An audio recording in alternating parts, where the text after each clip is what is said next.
Canadian government just recently increased the number of immigrants that will be allowed to come to Canada. And welcome to Canada for US Americans who flee their country after Trump victory. That's what the caricaturist of the Ottawa Citizen expects. In these days, Canadians are reminded that 50 years ago, thousands of young US Americans fled their country because they didn't want to go to war in Vietnam, and they came to Canada. Prime Minister was then Pierre Trudeau, father of our current Prime Minister. And the question is, will history repeat itself after a Trump victory? This is Stefan Scheuer from China. Quite a few Chinese state-owned media have taken this year's presidential election in the United States as a symbol for how rotten the US democracy is. They've stated that it's rather an ongoing smear campaign than a real strive for finding the most suitable person for the highest position in the United States of America. They've said that overall the performance is really bad and that the US is hypocritical if they're calling for a political reform in China. Martin Kölling, East Asia correspondent of Handelsblatt in Tokyo. The main topic, of course, is Donald Trump. Although he rarely makes it on the front covers in Japan, the prospect of Donald Trump becoming president causes almost fear among the Japanese public, company leaders and officials. The reason? From the Japanese viewpoint, Trump called the basics of the US-Japanese security alliance into question. And a weakening of America's commitment to defend Japan, no matter what, heightens the risk of a conventional and nuclear arms race in East Asia. The fear is understandable. Japan only has one military ally, the United States.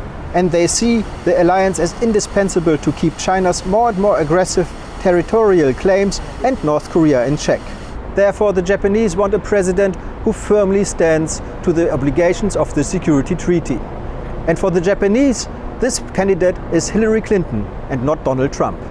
Officially, Israel doesn't say whom it favors in the White House, either Mr. Trump or Mrs. Clinton. But if you read the mouthpiece of Netanyahu, it becomes clear who is the favorite candidate. It is financed by Netanyahu's political friend, Sheldon Adelson, who of course is also a very generous sponsor of Mr. Trump.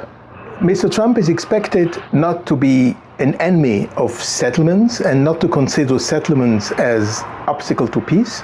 And taking the example of Mexico, Mr. Trump has nothing against walls. Hi, this is Mira Selva in Singapore.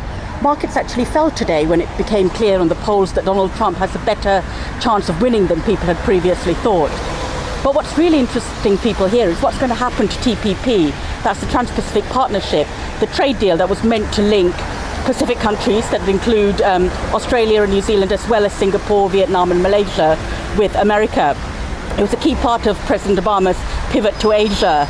Both Hillary Clinton and Donald Trump have said they want to roll back on trade deals like these, and it's a real concern over here. Hello, this is Alexander Bush from Brazil. After Obama's neglect of the region, it would be quite interesting for the South American leaders, especially Brazil, to try to get into contact with the new government there.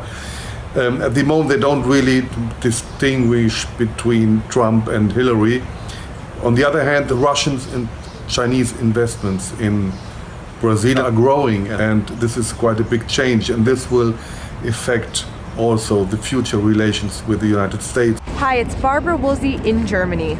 Donald Trump is definitely not the popular candidate here to win the US presidential election for his protectionist policy, his populist rhetoric, let alone his loudmouth attitude.